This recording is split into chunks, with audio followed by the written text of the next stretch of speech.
Bom dia a todos e a todas. Nós contamos aqui hoje com a Ana e a Isabela fazendo parte da mesa de hoje, e a nossa convidada é a doutora Fernanda Mesquita Ferreira de Souza. Ela é advogada, ela é formada pela Universidade São Judas Tadeu em São Paulo, pós-graduada em Direito Previdenciário, Trabalhista e Direito Público em São Paulo. Exerceu a advocacia em São Paulo nos escritórios Bergasi Advocacia e Campos Advocacia. Ela também foi assessora do gabinete da Vara Civil da comarca de Tocantinópolis. Exerceu a função de procuradora na Câmara Municipal de Tocantinópolis e exerceu também a função de secretária adjunta na OAB Subseção de Tocantinópolis, e atualmente exerce pela segunda vez a função de vice-presidente na OAB de Tocantinópolis. E é proprietária do escritório Mesquita Advocacia, em Tocantinópolis, que tem uma filial na cidade de Coribe, na Bahia. Então, por favor, seja bem-vinda.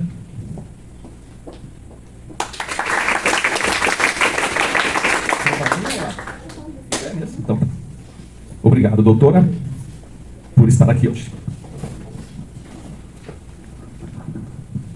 Bom dia a todos. Bom dia. É uma satisfação, uma honra muito grande estar aqui hoje, palestrando na UFMT. Esse curso de Direito foi um curso muito esperado por todos nós, né, da OAB. Nós batalhamos muito para que isso acontecesse. Então, para mim, é uma honra estar aqui hoje. Agradeço a atenção de todos vocês, agradeço ao professor Fabrício pelo convite, pela oportunidade de vir aqui hoje falar um pouco da minha vida pessoal, da minha vida profissional com a advocacia. Eu não sou daqui de Tocantinópolis, eu sou da Bahia. A maior parte da minha vida eu morei em São Paulo, e eu cheguei aqui em Tocantinópolis no dia 30 de junho de 2011. Eu sou casada, eu tenho 2 filhos, o Enzo e o Vinícius, e nasci numa cidade chamada Coribe, que fica no interior da Bahia. Acho que vocês nunca ouviram falar, né? Fica perto de Bom Jesus da Lapa, Barreiras. Então eu sou dessa cidadezinha chamada Coribe. Eu saí de Coribe aos meus 16 anos de idade. Eu fui morar em Salvador. E na época, professor, eu fui com o objetivo de fazer vestibular para medicina. Porque o sonho da minha mãe era ter uma filha médica. Hoje, a minha irmã Giovana realizou o sonho dela, mas não era o meu sonho. E aí fui morar em Salvador, né, para poder prestar vestibular. E nesse tempo, nesse período que eu morei em Salvador, o meu pai, ele era político. Então, ele se candidatou a prefeito da nossa cidade e ele perdeu a eleição. Então, assim, a minha família ficou numa situação muito difícil. Isso foi em 93, 94, onde a política, as pessoas pediam botina, tinta de cabelo, enfim, não tinha tanta restrição para estar... era uma coisa bem precária mesmo. Então, a minha família ficou numa situação muito difícil. E aí, nesse processo, né, de identificar quem que a gente gostaria de ser profissionalmente, eu descobri que medicina não tem nada a ver comigo. Eu gosto mesmo, a minha essência é o direito, né? Eu nasci para isso, né? Para dar voz àqueles que não têm. Eu era assim com os meus irmãos em casa e assim eu sou na vida mesmo, profissionalmente. E aí, nesse período, aí morei em Salvador, né, para prestar vestibular, e nesse período meu pai perdeu a eleição e a gente ficou numa situação muito difícil. Nessa época eu tinha uma situação muito confortável, eu fazia cursinho, os meus pais pagavam todas as despesas. Então eu tinha uma situação confortável. Então eu vi assim, depois que ele perdeu a eleição, eu me vi numa situação muito difícil, né? Porque agora era eu e eu mesma. Foi quando E assim, o que eu descobri diante dessa situação, que eu era bancada por meus pais, tinha uma vida confortável, e surgiu tudo isso, eu tive que enfrentar a vida. Eu percebi que na zona de conforto, a gente corre um sério risco de estar vivendo um sonho que não é nosso, e também de estar vivendo um propósito que também não é nosso, né? Então, depois de tudo isso, eu fui morar em São Paulo. Né? Chegando em São Paulo, eu fui trabalhar no shopping, né, como vendedora, no Shopping Paulista. E aí eu trabalhava o dia todo e estudava à noite. Então era uma vida muito difícil mesmo. Pegava ônibus, pegava metrô para ir para a faculdade. E eu que me bancava. Então eu paguei a minha faculdade. Com muita dificuldade eu consegui me formar. E assim, aqui para vocês é tranquilo. Lá eu tinha que pegar ônibus, eu tinha que pegar metrô, eu tinha que ter o dinheiro para o transporte, eu tinha que ter dinheiro para pagar aluguel, eu tinha que ter dinheiro para pagar a faculdade, enfim. Só vence mesmo quem tem um propósito muito grande. E eu sempre tive esse propósito, né? E eu trabalhando nesse shopping, e a dona do shopping, na época, me fez uma proposta de ser gerente, de ser supervisora no Shopping Morumbi. Mas quando eu entrei na faculdade, eu entrei assim com um objetivo. Eu estou aqui nessa faculdade e eu vou adquirir experiência, eu queria ter experiência, eu queria conhecer a prática da advocacia, porque uma coisa que eu já adianto para vocês, o que vocês estudam aqui é algo completamente diferente do que vocês vão encontrar lá fora. É muito diferente. Aqui o direito penal é maravilhoso. Eu particularmente, tive decepção com o direito penal. E aí eu recusei essa proposta, né, da dona da loja, de ser supervisor, ia ganhar bem mais. E aí eu fui trabalhar no departamento jurídico de uma empresa. Eu trabalhava nesse departamento jurídico e trabalhava também no RH dessa empresa. Foi aí que eu comecei a ter o meu primeiro contato com o direito, com a advocacia, com a área trabalhista. Porque eu trabalhava muito com... Eu que fazia as rescisões, enfim, eu trabalhava muito com essa área. E nessa empresa, eu fiquei nessa empresa por 1 ano, mais ou menos. E aí, nessa empresa, eu tinha carteira assinada, eu tinha todos os meus direitos, né? Eu era seletista. E aí surgiu um novo desafio, que era estagiar no escritório mesmo de advocacia, onde eu ia ter o contato diário com a prática da advocacia. Foi aí que teve o meu segundo desafio, né? De deixar a CLT, de deixar a carteira assinada para ir trabalhar como estagiário, eu ia ganhar bem menos.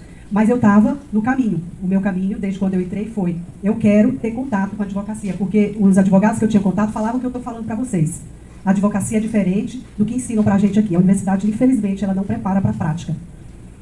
E aí eu fui trabalhar nesse escritório de advocacia, Berzag Advocacia. Esse escritório era um escritório grande, tinha todas as áreas, mas lá eles trabalhavam para supermercado, na época do supermercado Big. Então tinha um volume muito grande de processo, tinha uma carteira assim, de mais de 500 processos, era processo em massa mesmo. E aí nesse escritório eu já estava no meu 3º ano de faculdade.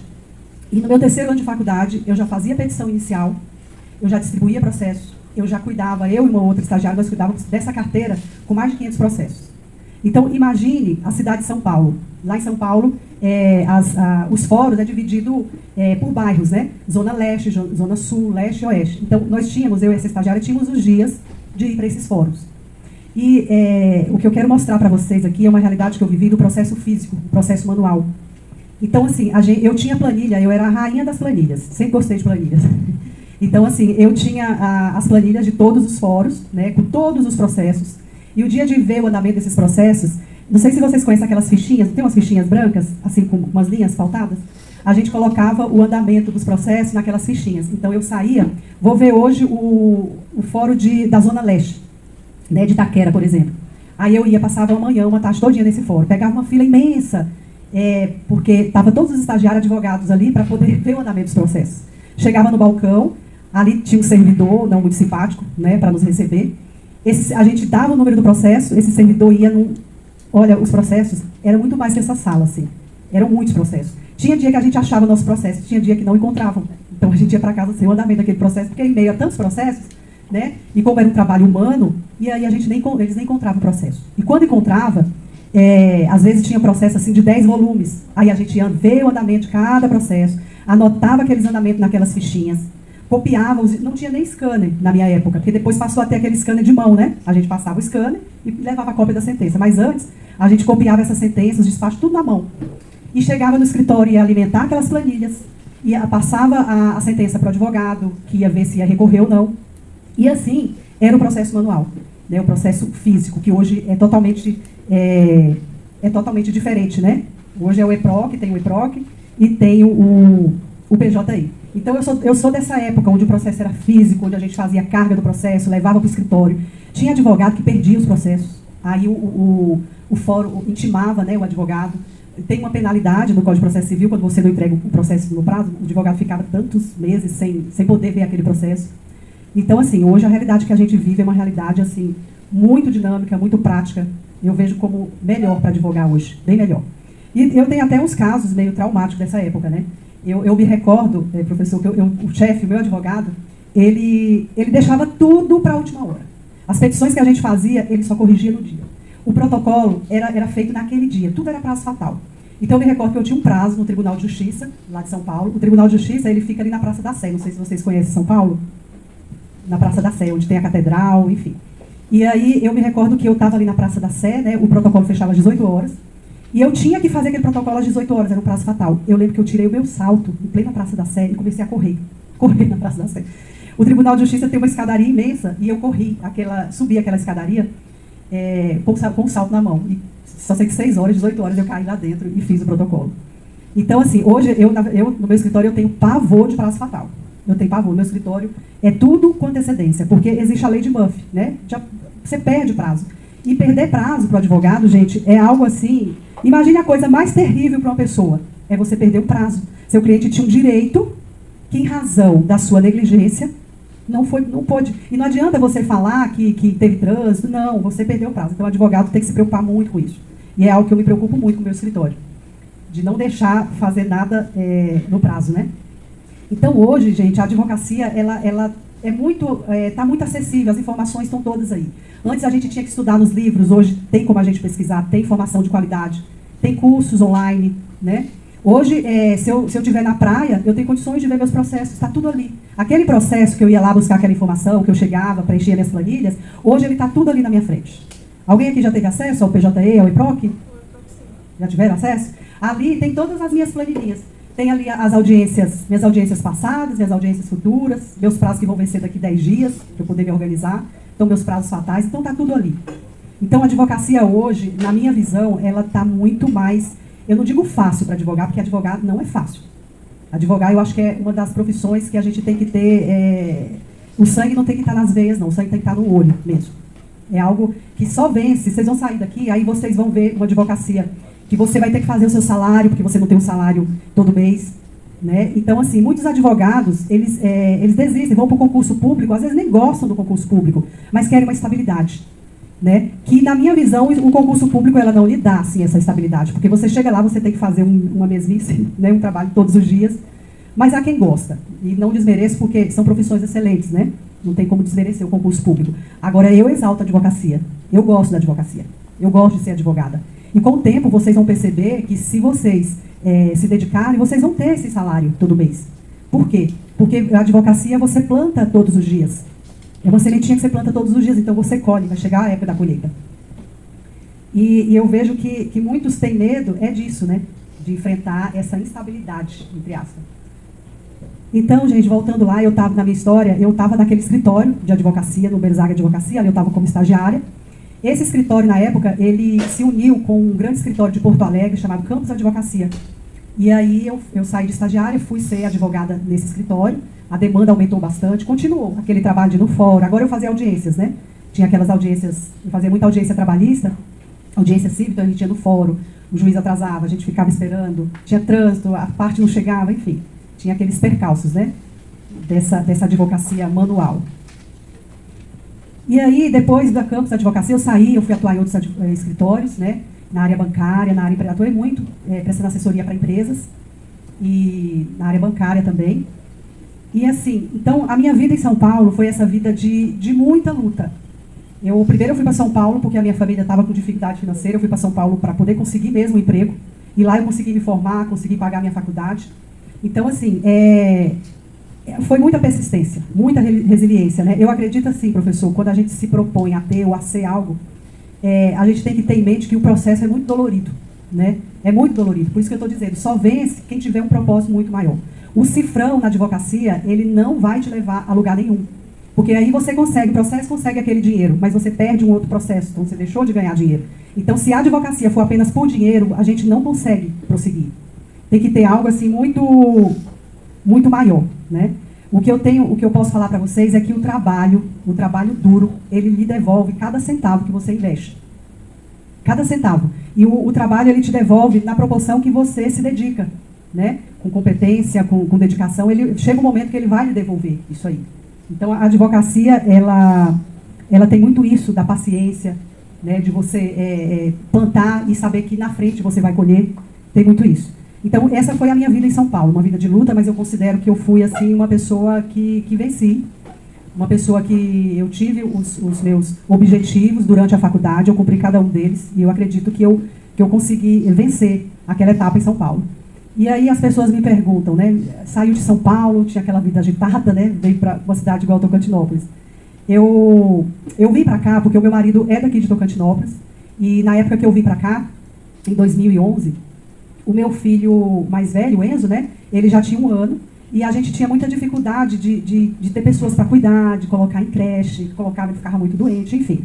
Então aí a minha sogra me convidou para vir morar aqui em Tocantinópolis. A princípio foi terrível a ideia, mas eu não tive opção, né? E vim morar aqui em Tocantinópolis. Eu tive muita sorte, porque na semana que eu cheguei aqui em Tocantinópolis, eu encontrei com o juiz da comarca no jantar na casa da minha cunhada, que era o Dr. José Carlos. Não sei se vocês chegaram a conhecer o Dr. José Carlos. Acho que não, né? O Dr. José Carlos, ele estava aqui, era juiz aqui da comarca, né? E aí eu contando a minha experiência para ele, ele me convidou para ser assessora dele, né? Então fiquei como assessora do Dr. José Carlos, né, durante um tempo. E para mim foi uma experiência muito válida para a advocacia hoje.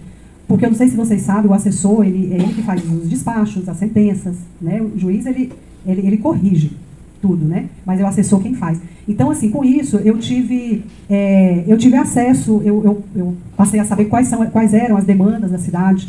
Eu conheci os juízes, conheci os serventuários, conheci todos os advogados.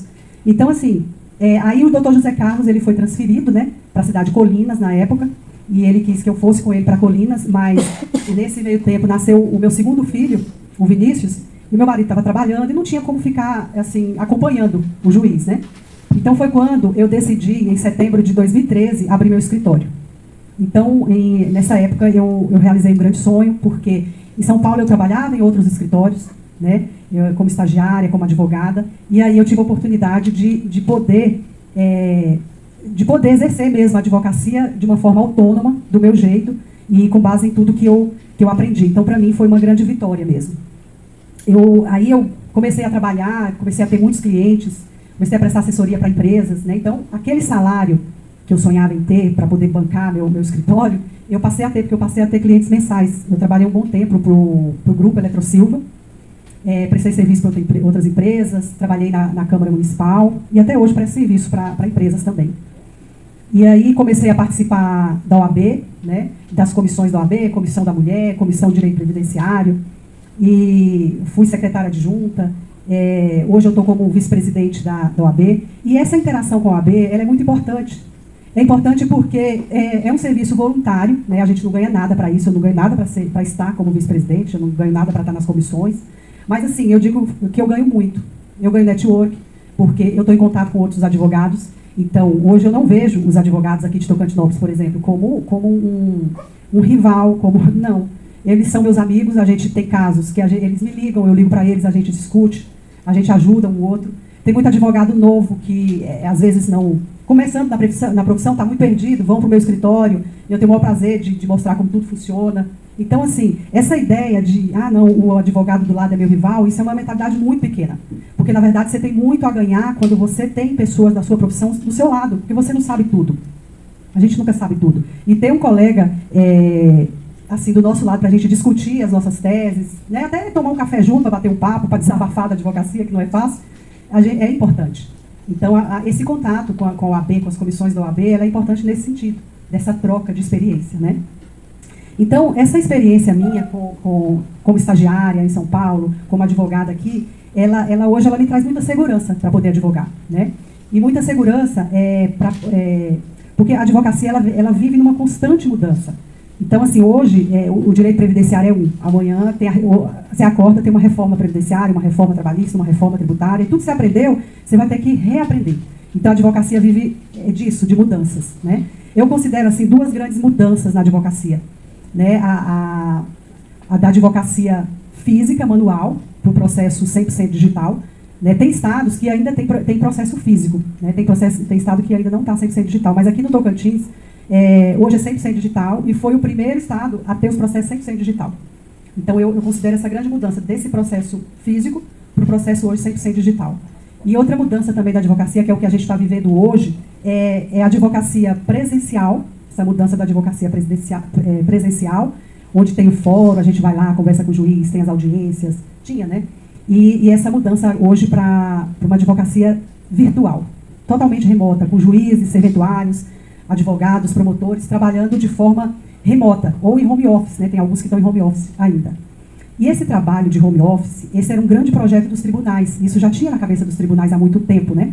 Mas aí com a pandemia foi acelerada a implantação dessa advocacia totalmente, quase, né? Totalmente virtual. Então, são essas mudanças que foram muito significativas na advocacia, né? Hoje, como é que está o cenário da advocacia com esse ambiente virtual? Hoje, as audiências, né, a maioria das audiências, elas são... Quando a gente vai distribuir, lá já vem a opção para o processo, se você quer o processo 100% digital ou você quer o processo híbrido, né? Então, a maioria dos processos, eles são digitais, né? Semana passada mesmo, num único dia, eu tive audiências aqui, em Tocantinópolis, na parte da manhã, né? O cliente no meu escritório e o juiz em Palmas e a parte adversa no escritório do advogado, né? Ninguém precisou sair dos seus escritórios. E no mesmo dia, na parte da tarde, eu tive audiência na Bahia. O cliente e as testemunhas no meu escritório, né, com a minha secretária, eu aqui em Tocantinópolis e o juiz estava em Salvador. Então, assim, essa é a realidade da advocacia. Igual os meus atendimentos lá na Bahia, como é que funcionam? A maioria dos meus, eu vou para lá, eu fico 1 mês, né, 2 meses, para poder fazer o atendimento presencial, porque eu acho que a advocacia, o cliente também quer te ver, quer lhe conhecer. Então, lá, o atendimento, a minha secretária está preparada para receber o meu cliente. Então, o meu cliente chega no escritório, ela preenche uma ficha, né, faz todo o atendimento, recolhe a documentação. Eu trabalho com um sistema chamado Astrea. Esse sistema é o CRM do cliente, né, a vida do cliente. Quando ele entra no meu escritório, até com o último ato desse cliente no escritório. Então, está tudo registrado ali. Então, se eu quiser saber o que aconteceu lá na Bahia na sexta-feira, é só entrar no sistema. Está tudo registrado ali. Então, aí, o que a minha secretária faz? Atende o cliente e marca um dia para poder o cliente falar comigo. Aí, eu marco uma reunião com ele, né, online. Eu finalizo o atendimento com o meu cliente, finalizo o contrato, a gente distribui o processo e aí vem audiências online, sentença, não concordei, recorro, e esse é o ambiente virtual que a advocacia está vivendo hoje. Assim, hoje para você falar com o juiz, aqui em Tocantinópolis, a gente tem o telefone do juiz, ele dá esse acesso, né? Se quiser falar com o juiz, a gente tem o WhatsApp dele, tem o WhatsApp das assessoras, dos assessores, e tem também no site do Tribunal de Justiça, no TRT, tem lá um ambiente chamado Balcão Virtual. Então, se você quiser falar com o Serventuário da Justiça, você vai ali naquele íconezinho, clica, você vai falar com alguém sobre o seu processo. Quiser marcar, despachar com o juiz, você vai marcar um horário, o juiz vai estar falando com você naquele horário. Então, esse está sendo o ambiente virtual que a gente está vivendo hoje. Tem benefícios e desvantagens? Tem. Mas, para mim, particularmente, tem resolvido a minha vida. Eu estava falando para o professor Fabrício que eu sou uma advogada sem fronteiras. Eu estou aqui, mas eu atendo na Bahia, eu atendo onde for.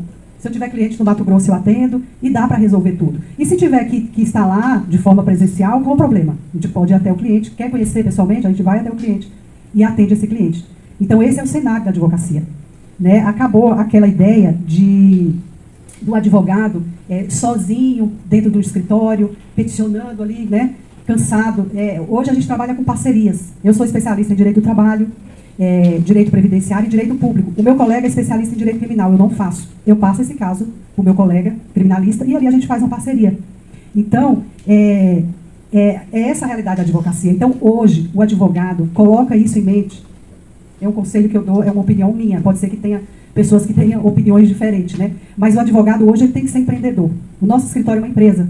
Nós pagamos contadores, né? Nós pagamos impostos, eu tenho 4 funcionários. Então, assim, é uma empresa. Então, se você não saber gerir essa empresa, nada adianta o seu conteúdo. O advogado hoje, ele não basta saber o conteúdo, saber sobre a área que você atua, não adianta somente a técnica processual. Hoje, o advogado, ele tem que ter um modelo de negócio, tem que existir um modelo de negócio, e você, como gestor, no meu caso, eu vou treinar pessoas para executar esse modelo de negócio. Essa é a advocacia. E assim, como eu falei, a gente não. Se vocês quiserem ser um advogado mais ou menos, que tem poucos processos, aí tudo bem. Está ali no seu escritório sozinho, né?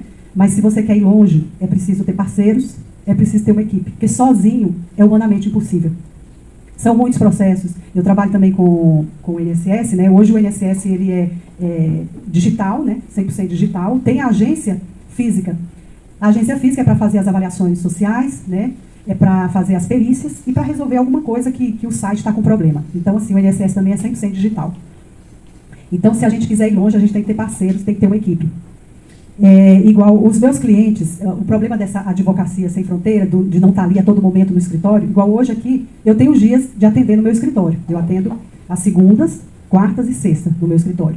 E aí quando eu faço esse atendimento online com meus clientes lá da Bahia, e também, se alguém quiser conversar pessoalmente, vai ter os dias que eu vou estar lá e a gente marca, né? Porque o cliente, quando tem o seu nome ali na placa, o cliente ele quer conversar com a doutora Fernanda. Ele não quer conversar com a doutora Ana, que trabalha comigo, ou com a doutora Sabrina, ele quer conversar com a doutora Fernanda. Por quê? Porque o escritório ele tem minha cara, né? Eu tenho um atendimento humanizado, eu dou atenção para o cliente, eu quero entender a situação do cliente, eu me empenho em buscar uma solução, em resolver aquela questão do cliente. Então, assim, o escritório tem minha cara. Então, os clientes querem ser atendidos por mim. Só que, como eu falei, hoje a advocacia, ela está num sistema de trabalho de forma exponencial. Tem que ter uma Fernanda aqui, em Tocantinópolis, tem que ter uma Fernanda na Bahia. Então, para isso, o que eu tenho que fazer? Eu tenho que treinar pessoas com os mesmos valores que eu, que tem os mesmos valores, que tem os mesmos princípios, para que atenda aquele cliente da forma que ele gostaria de ser atendido por mim. Então, esse é o trabalho, é aquele ditado, é o olho do dono que engorda o gado, né? Não é o fato de você simplesmente, eu vou contratar pessoas para trabalhar para mim. Não é isso. É muito mais difícil, por quê? Porque a gente vai treinar pessoas para cumprir um modelo de negócio que tenha os meus princípios, os meus valores, e além disso, eu vou ter que cobrar, eu vou ter que fiscalizar, porque você sabe, né? Trabalhar com gente não é o seu escritório. Né? Eu falo com as pessoas que trabalham comigo que, assim, quando eu era estagiária, professor, eu sabia até a assinatura do meu chefe. Então, assim, se ele pedisse para eu fazer uma petição, ele me dava o modelo de uma petição, né? O esqueleto, como eu tenho no escritório. Eu já monto minhas petições, minhas teses, está tudo ali. Aí não sai uma petição do escritório se eu não corrigir. Eu que tenho que dar ok. Mas, assim, na minha época de estagiária, ele me dava aquele esqueleto, eu não fazia igual, porque eu já tive pessoas trabalhando para mim que simplesmente pegava aquele esqueleto, preenchia ali, fulana de tal, nacionalidade, fazia todo o cabeçalho e não adequava a situação. Doutora, mas foi o modelo que a senhora deu. Sim, é o modelo, é apenas o modelo. Dentro desse modelo, você vai se desenvolver como advogada, como pessoa que sabe peticionar. O caso concreto é esse. Então, dentro desse caso concreto, você vai se adequar a essa situação. Então, eu era esse tipo de estagiária, que eu adequava, eu buscava jurisprudência, e as últimas jurisprudências do STF, do STJ, eu fazia o meu melhor. E é dessa forma, quando você dá o seu melhor em algo que não é seu, você vai ter a recompensa. Vai chegar um momento que você vai ter a recompensa. Ou ali naquele ambiente de trabalho, porque eu comecei naquele escritório como estagiária, o dono daquele escritório fez parceria com o outro, ali eu fiquei até o momento que foi bom para mim. Eu saí porque eu não tinha mais a perspectiva, o trabalho aumentou muito, então eu trabalhava além da conta e ganhava muito pouco, então eu saí para poder ir em busca de melhorias para mim. Mas eu fiquei até onde deu para mim. Então, assim, eu percorri ali dentro, estagiária, advogada, e fui até onde deu. Então, assim, quando a gente se dedica, essa recompensa vem. Aí vem de uma outra forma, como está vindo na advocacia para mim hoje, com meus resultados, né? Porque, assim, como eu falei para vocês, eu entrei na faculdade com esse objetivo, de aprender. Então, eu me preparei para isso. Então, chegou o momento de montar o meu escritório. Então, eu já estava preparada. E eu me considero que eu estava tão bem preparada que eu fui assessora. Eu acho que é Deus, assim, quando a gente tem um propósito, Deus ele vai encaminhando as coisas. Porque se eu chegasse aqui e já montasse o meu escritório sem conhecer ninguém, talvez seria mais difícil para mim. Então eu tive essa oportunidade de conhecer o meu ambiente de trabalho.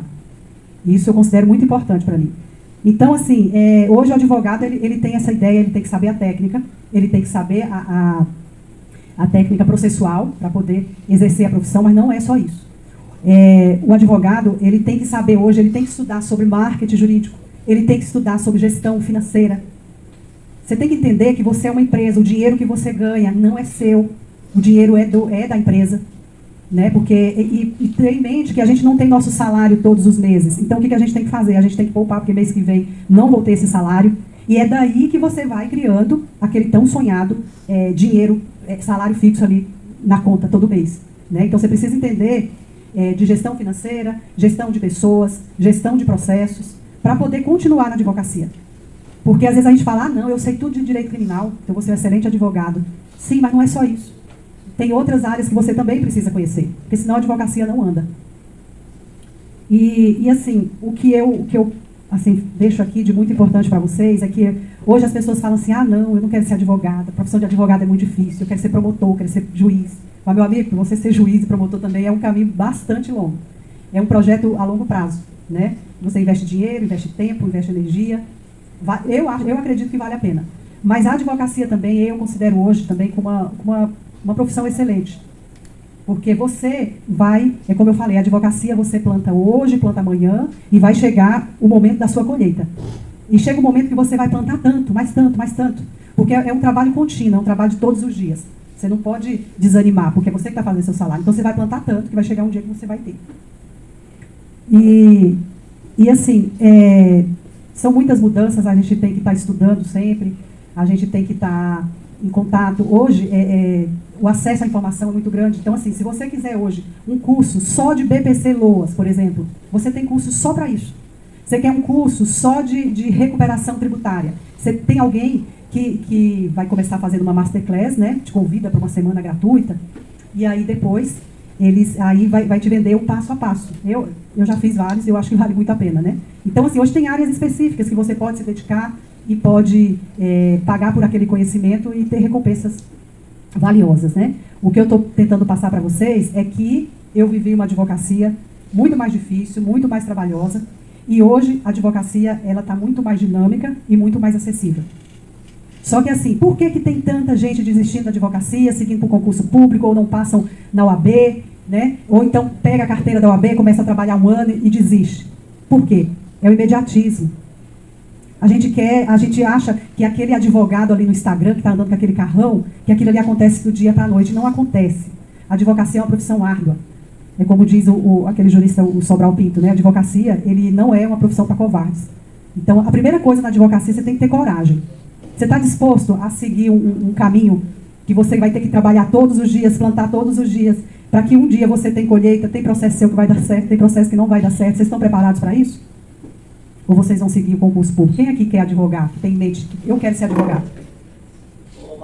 Que bom. Parabéns, seja bem-vindo. Não é fácil, mas eu acredito que dá para sobreviver da advocacia. Então é isso, gente. Essa é um pouquinho da minha experiência. É um pouquinho da minha advocacia, né? Hoje essa advocacia virtual. E o meu escritório, ele está aberto, professor, caso algum aluno queira conhecer a prática da advocacia, queira conhecer como funciona, meu escritório está aberto, né, se vocês precisarem. E também tem muita coisa para falar da advocacia, né? Tem muitos casos práticos, de gestão de escritório, de perspectiva de carreira, então tem muita coisa para poder falar, né? Talvez uma outra oportunidade a gente pode estar falando com mais detalhes. E eu estou aqui à disposição, se tiverem alguma dúvida, ou qualquer coisa, estou à disposição de vocês. Eu queria saber quais são os caminhos para um advogado trabalhar em mais de um estado. A OAB pede algum requisito ou algo assim? Sim, para trabalhar em outro estado, nós temos, a gente tem o direito de ter 5 causas apenas, né? Se você tiver mais de 5 processos, você tem que tirar a sua OAB suplementar. Né? A gente paga uma OAB, e aí se eu tiver que ir para um outro estado, eu tenho que pagar uma outra anuidade. Então esse é o requisito, né? Para poder advogar em um outro estado. Isso, se você tiver só 5 causas, não precisa ter a OAB suplementar, mas mais que isso, sim, a OAB existe. E os advogados, tem colegas que denunciam, falam, olha, aquele advogado ali já está com 50 processos e não tirou a suplementar. E a OAB te notifica para você se esclarecer, você pode receber uma suspensão por isso, né? Então essa é a regra. Foi observado, a sua trajetória foi de muita luta e persistência, desde os estudos, trabalho, estágios e até a advocacia. E eu queria perguntar quais são os desafios de ser mulher numa carreira jurídica. Os desafios como mulher já começa dentro de casa, né? Onde nós temos várias funções, enfim. Então, assim, a advocacia para a mulher é muito difícil. Ela é difícil dentro da OAB, né? Eu comento com a doutora Daiane, que foi vice-presidente da OAB, e assim, eu lembro que na época, quando eu fui candidata a vice-presidente, muitas pessoas chegaram, doutora Fernanda, mas o que a senhora quer mexer com isso? Né, dá tanto trabalho, a senhora tem filhos, né? Por que a senhora quer ser vice-presidente da OAB? Aí eu respondi, não é que eu quero ser vice-presidente da OAB, né? Eu estou sendo escolhida para ser vice-presidente pelos meus colegas. E segundo, a mulher, ela tem multifunções, essa nossa natureza, né? A gente cuida de filhas, a gente cuida de casa, a gente trabalha fora, a gente faz muitas atividades e a gente sempre consegue realizá-las, né? Então, assim, a advocacia para a mulher, infelizmente, nos dias de hoje, né, com todo esse destaque na mulher, na sociedade, na advocacia e em várias outras profissões, né?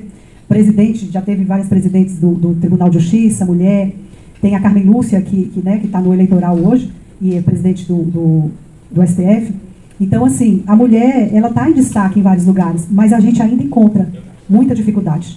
Encontra dificuldade na advocacia quando a gente está numa mesa de reunião, como eu já estive, né? O presidente ali da empresa, o outro advogado era homem, o meu cliente era homem, né? Todos na mesa eram homens. Então, eu percebo que ainda tem, né? Ainda olha e fala assim, nossa, tipo, o que ela está fazendo aqui, né? Infelizmente, nos dias de hoje ainda tem. Mas eu acho que cabe a nós, mulheres, como eu sempre faço, é colocar no meu lugar.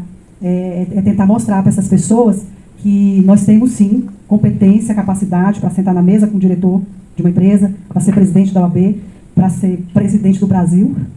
E isso cabe a nós, mulheres, tentar provar a nossa força, né, a nossa competência. Mas respondendo às suas perguntas, há, sim, ainda dificuldade para exercer a advocacia como mulher. Mas eu nunca me senti... eu nunca vi isso assim como um obstáculo para estar numa audiência, na presença de um juiz, de um promotor, para estar na presença... Eu nunca senti essa... Eu vejo que existe o preconceito, mas isso nunca me parou. Porque, eu fiz a mesma faculdade, eu tenho competência para estar ali, e o fato de ser homem não vai tirar de mim a minha competência e a minha capacidade para estar ali. Mas, infelizmente, ainda tem. Mas nós, mulheres, temos que revidar a isso, e não devemos aceitar, porque a gente tem essa competência, essa capacidade de exercer várias funções que os homens exercem e exercer a função que a gente quiser, né? Como que nós, como alunos de Direito, né, considerando que a faculdade ela tem o seu projeto político-pedagógico, ela tem a sua metodologia para preparar esses profissionais, e muitas das vezes essa volatilidade que existe lá fora do mercado, essas transformações sociais, acabam que impactam de certa maneira que o que está sendo estudado não está acompanhando aquilo que está sendo praticado lá no mercado de trabalho. Então nós, como estudantes, o que nós podemos fazer para que nós possamos acompanhar isso e de alguma forma, atingir um nível que não nos deixe para trás quando formos entrar nesse mercado de trabalho? Quando eu falo que é diferente aqui, é diferente, porque assim, a faculdade, ela traz o pensamento filosófico, ela traz para a gente o direito civil, né, de uma forma teórica, então o direito criminal de uma forma teórica. Vai ter um momento que vocês vão ter os estágios, tem um estágio obrigatório, né? E então, assim, o que eu posso falar hoje para vocês é que aproveitem aqui o que a faculdade está passando. Não é que o que a faculdade está passando para vocês, a gente pode desconsiderar, não dar tanto valor, não é nesse sentido que eu falo. É muito importante aqui o banco acadêmico, o que a gente aprende é a base daquele conteúdo que eu falei para vocês, aquela estratégia processual que o advogado vai ter que ter, aquela questão de um mínimo que o advogado tem que ter, que é a prática processual, né? Isso vocês vão aprender aqui, por quê? Porque vocês vão precisar saber de processo civil, como é que funciona o processo civil, né? Como é que o Código de Processo Civil fala, como é que o Código de Processo Penal fala. Então vocês precisam saber, é importante. Agora, quando eu falo que a faculdade não prepara, é porque a faculdade ela não tem um laboratório onde a gente sai daqui da sala de aula, vamos fazer ali simular um processo, simular um júri. Aqui não tem ainda, né, professor? Então, assim, não tem esse laboratório. Então, o que vocês têm que fazer hoje? É fazer o que eu fiz. Eu deixei de ganhar dinheiro, porque eu poderia ser supervisora numa loja no Shopping Morumbi. Eu ia ganhar bem mais. Eu deixei de ter carteira assinada, de ser seletista, passei para um estágio para ganhar bem menos. Mas é porque o dinheiro, naquele momento, para mim, eu tinha que ter para pagar minhas despesas, mas não era o meu objetivo final. Meu objetivo era aprender. Então, o que eu posso falar para vocês é que vão para os escritórios. Tem muitos advogados aqui que precisam de estagiários, né? Eu estou precisando de estagiário e, além de mim, tem outros advogados que precisam de estagiários. Então, assim, façam o que eu fiz, respondendo a sua pergunta, né? O que nós, hoje, podemos fazer para ter essa prática? Foi a sua pergunta. É ir atrás, é estudar aqui o que a faculdade está propondo para vocês, que é importante, que é o que todo advogado tem que saber, a técnica processual, e vão atrás, vão para os escritórios, né? Aprender, ser estagiários, né, vão ganhar aí uma bolsa, mas é como eu falei, o momento agora não é de ganhar dinheiro. O momento é se preparar para quando sair da faculdade, igual eu tive vários colegas e pessoas que trabalharam comigo, que passaram no AB e não sabiam o que fazer. Não sabiam nem ia para uma audiência, eu acompanhei alguns no início, tremiam, ficavam com muito medo. Não é que quando a gente tem a prática, a gente fica tranquila numa audiência. Numa audiência tudo pode acontecer. Todas as vezes que eu vou fazer uma audiência, por exemplo, eu tenho uma audiência à tarde, eu me preparo toda, desde manhã eu estou preparada para aquela audiência, porque assim, a gente não sabe o que vai acontecer. Uma testemunha pode falar uma besteira, pode falar, olha, o advogado me instruiu nesse processo, doutor, eu estou falando aqui tudo que o advogado mandou eu falar. Então, assim, o que eu posso falar para vocês é que procurem a prática. Procurem escritório de advocacia e queiram aprender, se disponham, né? Tenha vontade de aprender. Então, esse é o conselho que eu dou para vocês, que foi o que eu vivi na prática e deu muito certo. Gostaria que a senhora falasse para nós, nos trouxesse uma elucidação bem maior sobre como o advogado, ou o novo advogado, nas suas perspectivas de entrar e ingressar no mercado, como que ele pode ou deve identificar o seu nicho de mercado, por exemplo, diante das distinções que nós encontramos nessa região, que é uma região interiorana, diferente dos grandes centros. Como que o novo advogado consegue ou poderia identificar o seu nicho de mercado para atuar diante de um novo escritório de advocacia? Nicho de mercado é algo, assim, fundamental hoje na advocacia, né? Porque a gente não pode, igual no meu escritório, nós atendemos demandas trabalhistas, demandas cíveis, né? Direito do consumidor, mas hoje o meu nicho é direito previdenciário. Eu sou simplesmente apaixonada pelo direito previdenciário. Então, assim, como identificar o nicho, né?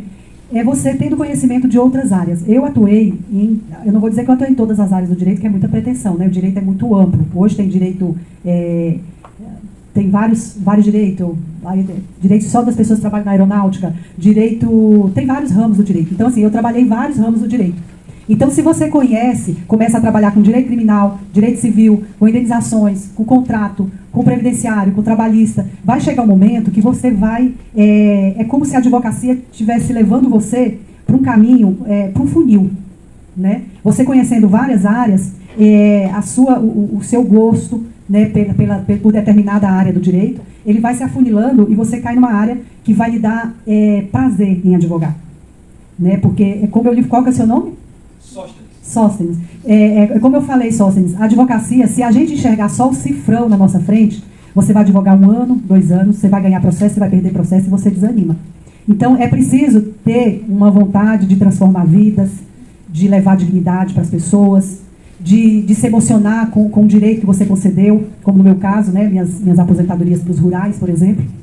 Então, você precisa amar isso. Isso precisa te emocionar para que você possa prosseguir. Então, hoje, Sóstenes, para você ter hoje um nicho, eu te aconselho a conhecer as áreas do direito para ver qual que você vai ter mais afinidade, qual que vai te encher os olhos, que vai te emocionar, que você vai ter vontade de trabalhar no domingo, que você vai abrir mão da sua família para poder trabalhar naquele processo. Então, é isso. E o advogado novo, depois que ele escolher o seu nicho, aí ele vai escolher a sua identidade visual do seu escritório, ele vai fazer o seu modelo de negócio, né? Mesmo que seja só você, Sóstenes. A gente tem que projetar a nossa vida. Eu quero o meu escritório, eu vou fazer várias áreas, mas eu vou me especializar nessa área aqui, direito previdenciário, por exemplo, ou direito agrário, que hoje é uma área excelente. Eu vou me especializar em direito agrário. E aí você vai estudar sobre isso, vai ver se você tem afinidade, e se realmente você tiver afinidade, aí isso será o seu nicho. Mas antes disso, conheço outras áreas do direito para que possa afunilar e você possa ter esse contato e ver se realmente é isso que você quer para a sua vida. Diante da sua experiência no direito do trabalho e na atual situação no país pós-pandêmica, gostaria de saber da sua opinião de um ponto de vista geral das duas partes, porque a justiça do trabalho ela parte do princípio do próprio operário, que é em prol do próprio trabalhador, mas algumas vezes a senhora deve ter advogado em prol das próprias empresas.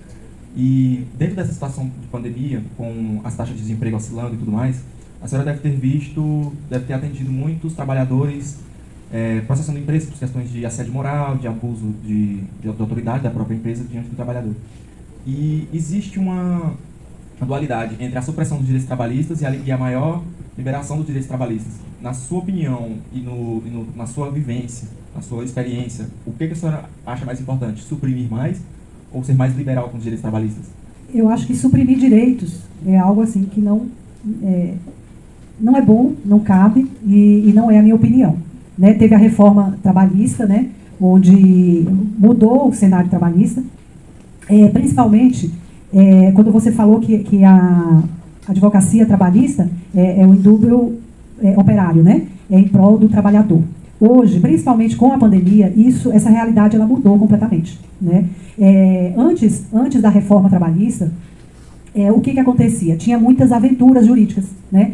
Um trabalhador chegava no escritório e dizia, olha, eu estou igual, eu vi uma reportagem no Migalhas, que é um site jurídico, dizendo que um trabalhador tinha sido condenado por má fé porque ele foi na justiça e disse que estava com uma unha encravada. Então, assim, hoje, na Justiça do Trabalho, essa ideia do totalmente a favor do reclamante, do trabalhador, ela já não existe mais, né? Primeiro, porque com a reforma trabalhista, ela hoje tem a sucumbência recíproca. O que quer dizer a sucumbência recíproca? Você entra, hoje, se eu perder, por exemplo, eu peço dano moral R$50 mil. Se eu perder no dano moral, eu vou ter que pagar a sucumbência, né, para a parte contrária. Antes não tinha isso. Você poderia ir para a justiça com o caso mais esdrúxulo possível e você ia, vamos ver se vai dar certo. Tinha muito isso na Justiça do Trabalho. Vamos lá na Justiça do Trabalho para ver se vai dar certo. Hoje, os advogados têm que ter muito cuidado com isso, porque a Justiça do Trabalho tem a sucumbência recíproca, então se você perder, você vai ter que pagar para a parte contrária. E segundo, qual que é o seu nome? Marcos. Hoje essa ideia de indúbio pro operário, ela já não existe mais, né? Principalmente depois da pandemia. Hoje também, como na pandemia muitas empresas fecharam, muitas empresas ficaram numa situação econômica muito difícil, então os juízes eles estão colocando muito isso na balança. A situação da empresa e a situação de vulnerabilidade do funcionário. Então, isso está muito sopesado na Justiça do Trabalho. Então, hoje não é só... O juiz não tem só aquela ideia... Porque quando eu comecei a advogar, tinha um juiz aqui em Araguaína, o doutor Leador. Inclusive, hoje ele está aposentado, um juiz excelente. Mas ele era totalmente favorável ao reclamante. Então, assim, era difícil um reclamado ter êxito quando tinha um processo. Ele foi presidente de sindicatos, enfim, ele era bem ligado ao trabalhador. Então, eu advogo muito para empresas. Tenho reclamantes também, mas advogo muito para a empresa. E o que eu tenho percebido isso é que os juízes eles estão vendo muito a questão da empresa, né? Não tem mais aquela questão de, o funcionário... É lógico que tem direitos que são incontroversos, não tem discussão. Existe uma rescisão de trabalho que não foi paga, aquilo ali não tem discussão, tem que pagar. Ou a empresa comprova em audiência que já pagou, ou então sobre aquele direito ele não tem mais discussão, a empresa vai ter que pagar. Mas, se é numa questão de um dano moral, os juízes normalmente eles forçam um acordo beneficiando não somente o reclamante, mas também a empresa. E sobre suprimir direitos, teve muitos direitos, né, com a reforma trabalhista que foram suprimidos, mas hoje... Por exemplo, você vai fazer uma rescisão, né? Você pode fazer um acordo com o seu patrão, né? E aí, para poder pagar metade do seu FGTS, enfim, tem os acordos, né? Então, assim, eu acredito que hoje, com a pandemia, com a reforma trabalhista, tanto o reclamado, a empresa, como o reclamante, que é o funcionário, eles estão sendo vistos, né, pelos juízes de uma forma quase que igualitária. Não digo igualitária, que tem muita questão ainda de beneficiar o reclamante, mas é quase igualitário, então mudou muito. Tá? Esse benefício só para o reclamante ele tem caído muito na Justiça do Trabalho. Eu achei muito interessante o seu percurso de formação e de atuação. Porque, de certo modo, você passou por um departamento jurídico numa empresa, depois você foi seletista, depois você foi estagiária, enfim, esse percurso é muito interessante, porque você passa por várias realidades, né? Por exemplo, a realidade de um departamento jurídico numa empresa não é o mesmo de um escritório. Não é. São dois mundos. E os meus comentários e a minha pergunta eu vou fazer com relação a isso, a esses vários mundos. Quando a gente trata da advocacia, tem 3 documentos que eu já falei, porque a gente teve vários outros advogados que vieram aqui, que vocês precisam conhecer. E vocês vão ter uma disciplina para isso. Ética geral e ética profissional. Onde vocês vão ver esses 3 documentos. O Estatuto da OAB, o Regimento Geral da OAB e o Código de Ética da OAB. Isso que ela falou das inscrições, de que todo advogado pode atuar nacionalmente com o mínimo de 5 causas, sem a necessidade de uma inscrição suplementar, isso está tudo lá. nesses 3 documentos. Quais são os tipos de inscrição que o advogado precisa ter? Tá tudo lá. Portanto, é fundamental que quem quiser ser advogado tem que ler, no mínimo isso. E mesmo que você não queira, para conhecer, isso serve também para magistratura e para promotoria, para delegados. Qualquer órgão tem seu código de ética, por exemplo, tem sua organização. Então é fundamental que vocês conheçam esses documentos. Eu mesmo tenho um. Eu tenho o Código de Ética do Servidor Público Federal. O segundo comentário, além desse, é daquele dualismo teoria e prática. Geralmente se acentua apenas um dos lados desse dualismo, que é o da universidade teórica em detrimento do mundo profissional da prática. Mas ninguém fala do contrário. Ninguém fala do contrário. Qual seria esse contrário? A pessoa que não tem conhecimento nenhum e vai para a prática. Então, nenhum dos dois tem como dar certo. Nem o excesso de teoria que não conhece a prática, nem o excesso da prática que não conhece a teoria. Por exemplo, vocês sabem o que é sucumbência? Não. Então, como que vocês vão para o mundo prático se vocês nem leram um livro, o conceito de sucumbência? Aí entra uma frase do filósofo Chico Buarque. Quem não conhece, não reconhece. Quem não conhece a teoria, não reconhece quando passar na frente, pode dar a tapa na cara dele assim, que não vai reconhecer. Quando você vê uma sucumbência na sua frente, se você não tiver lido sobre ela, você não vai reconhecer a sucumbência na sua cara ali. Então, não adianta vocês irem para a prática, vocês não vão reconhecer nada que vocês estão vendo na prática se vocês não tiverem um mínimo de conhecimento. E esse conhecimento se adquire com a bunda na cadeira, e com o livro aberto, e com leitura, e com frequência nas aulas, e com atenção nas aulas. Isso também é uma plantação. Você planta e uma hora você colhe.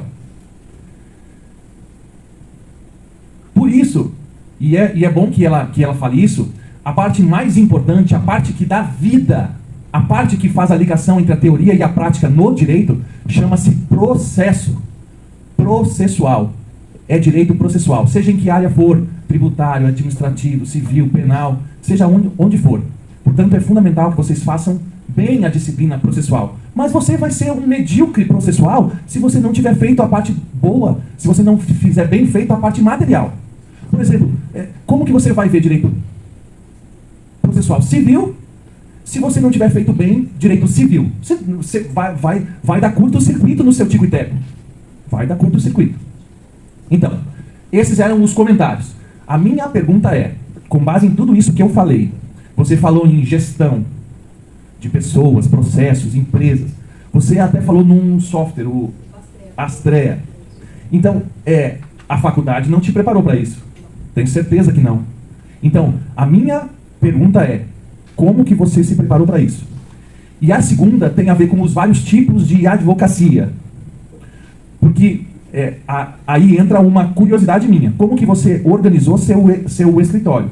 Porque para você ser um advogado, há vários tipos de advogado. O público, o privado, e dentro do privado há o que é empreendedor, há o que é empregado, há o que é associado. Então eu queria saber como que você organizou o seu escritório. Se você teve sócios, se você tem empregados, se você tem associados. Eu queria saber mais isso. Obrigado.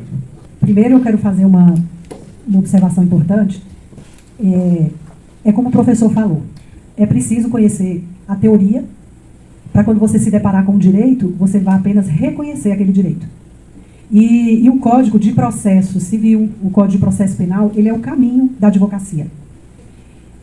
Não tem como você advogar sem saber processo civil. Por quê? O processo civil vai te dizer quais são os requisitos de uma petição inicial. Ali estão todos os requisitos. Vai dizer como que distribui o processo. Ali tem a competência. Você precisa saber para onde você está mandando o seu processo. E essas regras, competência, qualificação, dos fatos, do direito, do pedido, tudo isso é o esqueleto de uma petição inicial. Onde é que a gente vai encontrar isso? No Código de Processo Civil, no Código de Processo Penal. Então, quando eu falo que há os bancos da universidade, lá fora você vai encontrar uma advocacia totalmente diferente, é porque vocês não têm a prática. Mas é como eu ressaltei na minha exposição. Saber o conteúdo, saber a técnica processual, isso é o mínimo que o profissional tem que saber. Todos têm que saber. Está nivelado isso aí. Isso nivela todos. Estão todos no mesmo patamar. Todos nós sabemos o Código de Processo Civil, todos nós sabemos o Código de Processo Penal, sabemos o direito civil, o direito contratual, o direito previdenciário, o direito trabalhista. Isso aí nivela todo mundo. Quem vai se destacar é quem estudar, além do que você necessariamente tem que saber, você vai estudar outras áreas. Aí isso te tira do nivelamento e você começa a se destacar. Então, essa é uma observação muito importante.